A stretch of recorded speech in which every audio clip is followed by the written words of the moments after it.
झन्डै 2400 मिटरको उचाइमा छ रुकुम पूर्वको सुन्दर मैकोट गाउँ। यो बस्ती हिमाली पाटनमा जाने ढोका हो। यहाँभन्दा माथि मानिसहरूको स्थायी बसोबास छैन।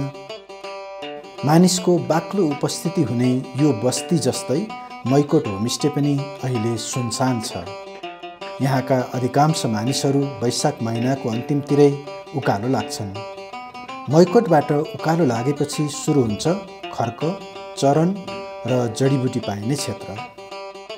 2 दिन हिँडेपछि पुगिन्छ यहाँको पाटन क्षेत्रमा। ढोरपाटन शिकार आरक्षको यो क्षेत्रमा 2वटा पाटन छन्, पुपाल पाटन र पूर्वाङ पाटन।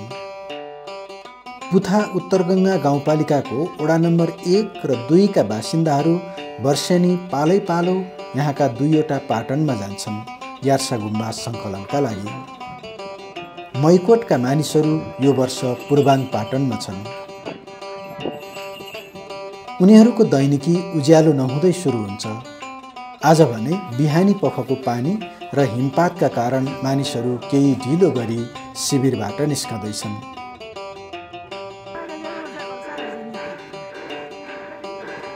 अक्सिजनको मात्रा पातलो भएको 4000 मिटर माथिको शिविरबाट उनीहरू झन्डै 4500 मिटरको उचाइसम्म पुग्छन्।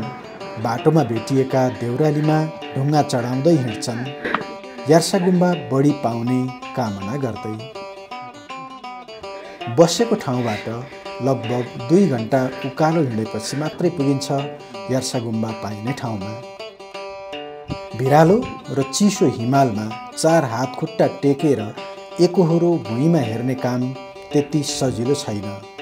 तर पनि उनीहरू दिनभरि यसै गरी यार्सा गुम्बा खोजिरहेका हुन्छन्। 2 महिनाको कमाइले वर्षभरिको खर्च जोहो गर्ने चटारोकै कारण उनीहरू यो काम गर्न बाध्य छन्। यार्सा गुम्बा भेट्न त्यति सजिलो छैन। त्यसैले त एकजनाले पाउँदा सबैजना जम्मा हुन्छन् र खुसियाली मनाउँछन्।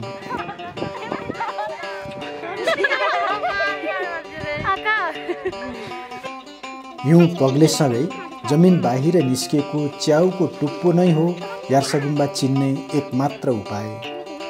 यस्तो च्याउ चिनेर जमिनमुनि भएको किरा समेत नभाँचिकन माटोबाट निकाल्नुपर्छ।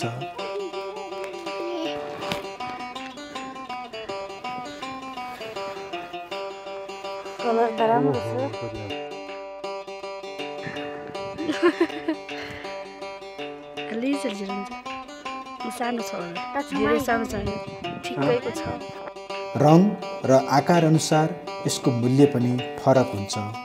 ठुलो र रातो रङको यार्सा गुम्बा अरूभन्दा महँगो हुन्छ। हजुर राम्रो छ, हजुर ठुलो छ। यही भेटियो।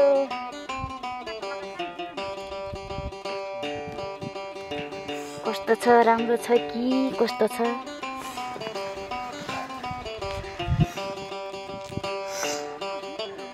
धेरै ठुलो त छैन, कलर राम्रै छ। ल अब यहाँ अर्को पनि मात्र पनि भेटियो। डेट छ कि छैन? ए डेट त छ, तेरो सानो रहेछ, कलर राम्रो छ। पहिलाको तुलनामा यार्सा गुम्बा घट्दै गएको उनीहरूको अनुभव छ। कस्तो गाह्रो छ, दिनभरि खोजेर पनि यता नै भेटिन्न। कहिले भेटिन्छ 6-7वटा 1500वटा।